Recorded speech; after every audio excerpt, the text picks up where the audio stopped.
Up in the sky. It's a bird. It's a plane!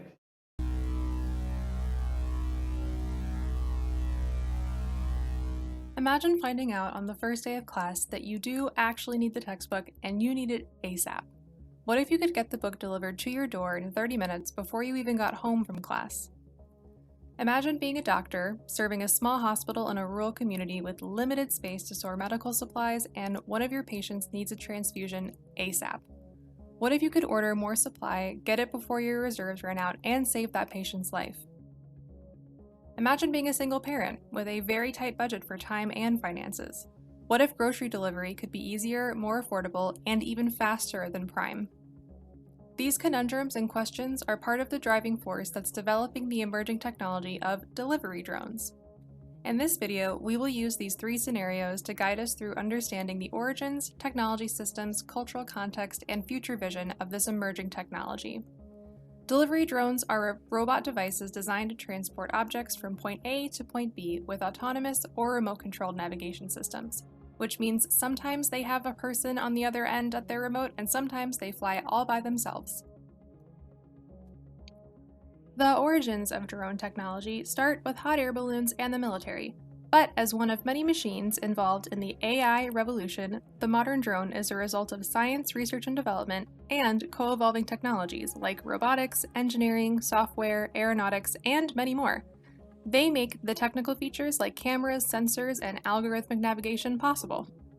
Did you know that Hurricane Katrina was the first disaster to use drones in their relief response? The modern drone timeline really picks up in 2013, when Amazon announced that Prime Air was in the works and would be delivering around 50% of the packages. This brought a lot of other e-commerce companies like DHL, Google, USPS, and more onto the stage of developing and using drones for delivery. These machines can be understood in two categories: drones that fly and drones that drive. The drones that fly are known as unmanned aerial vehicles, or UAVs. The drones that drive are known as ground autonomous delivery devices, or GADDs.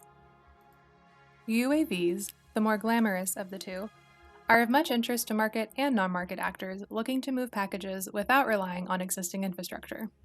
GADDs work really well in uncrowded suburban areas and college campuses, like Tempe. They are sought after by market actors interested in food and package deliveries. Now, you may be thinking, yeah, these little WALL-E robots are cool and all, but why disrupt a system that employs more than 1 million people in the US? Why fix what's not broken? And you're right, the status quo isn't broken. It's outdated. Supply chains are in need of an innovative update to their approach, particularly in the last mile, and this is where delivery drones come in. The last mile is the final step in the process of getting goods like textbooks, medical supplies, and groceries from hub to customer. In 2021, 53% of total shipping costs were spent just on the last mile alone. So market actors like Amazon want to get their customers their things as quickly and cheaply as possible. But in the grander context of infrastructure and supply chains, delivery drones are not just an innovative band-aid. They are a pathway to rethinking and redesigning the whole system of how we get things from point A to point B. Legacy infrastructure is our status quo. It's how we describe systems that have been superseded by technology but are really difficult to replace because of their wide use. Essentially, the roads just don't cut it anymore, in certain areas, and in others they never did to begin with. Lots of populations in the US and globally are in areas that don't have access to essential goods and resources like books, medical supplies, and food. Delivery drones have the ability to scale the needs of these communities that have been left out of the supply chain. And it's not just the boonies in need of infrastructure innovation. Our grocery delivery example might sound frivolous, but for people living in food deserts, both urban and rural, delivery drones offer a life-saving solution.